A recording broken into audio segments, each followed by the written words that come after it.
What's up, guys? This is MD Classics, and I have decided to take on a pretty big project, as you can see.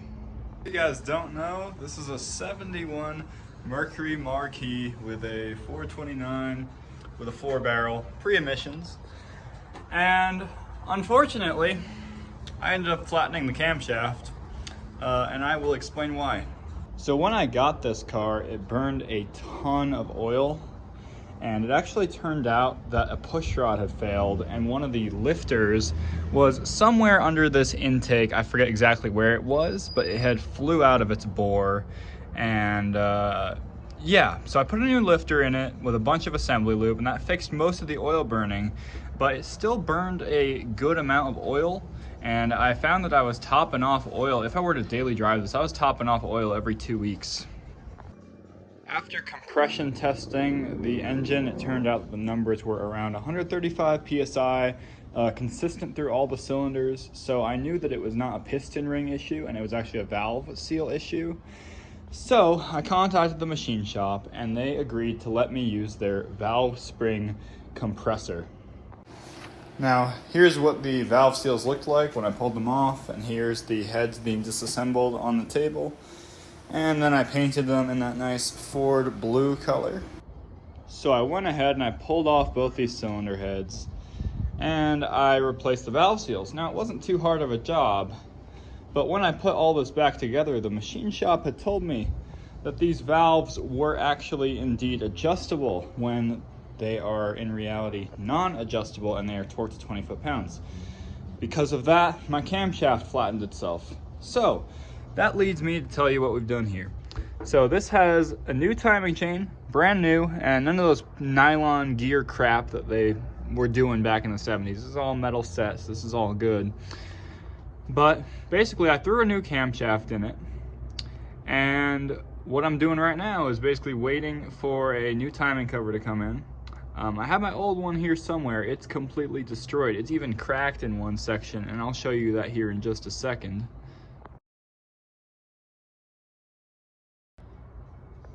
But at this point, I'm essentially going through a full engine rebuild, except for the crankshaft and the bearings and all that. I'm going through a full engine rebuild to get this damn thing back on the road. And I think I torqued the head gaskets pretty good, but I don't know. I'm seeing like coolant residue leaking from certain areas, and it's just scaring me. So I'm hoping this goes well. I just wanted to give a little update because I am planning on firing this up hopefully by next week when all the parts come in. I got a new water pump that I just finished painting, which I will show you in a second. Here's that new water pump. I have it painted in kind of this silver color. I think I did a good job. Don't have to paint the timing cover because it's aluminum, so it won't rust. However, this water pump, it's cast iron, it will rust. I also went ahead and got me a new fuel pump. I figured just preventative maintenance, put that on there, and I'll run a rubber fuel line on that one because the original metal line is not in the greatest shape, and it's actually kinked in one spot. So I'm probably just gonna run a rubber line from that one up to the filter on the carb right there. But that's kind of where we're at with this project. It's been taking a long time. It's been in the garage for probably about a month now.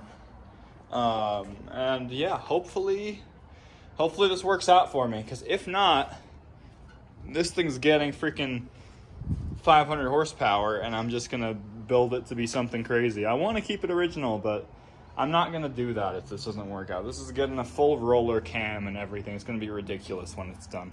So anyway, there's an update on that. It's honestly been super frustrating to not have this car running and driving. This car brings me a ton of peace, and it's honestly the best driving car I have, and it's actually in the best condition out of all the cars I have. So it really sucks to not have it running, but hopefully all this hard work is going to be worth it. And if you guys have any major tips on how to break in a camshaft, I would love to hear them in the comment section below.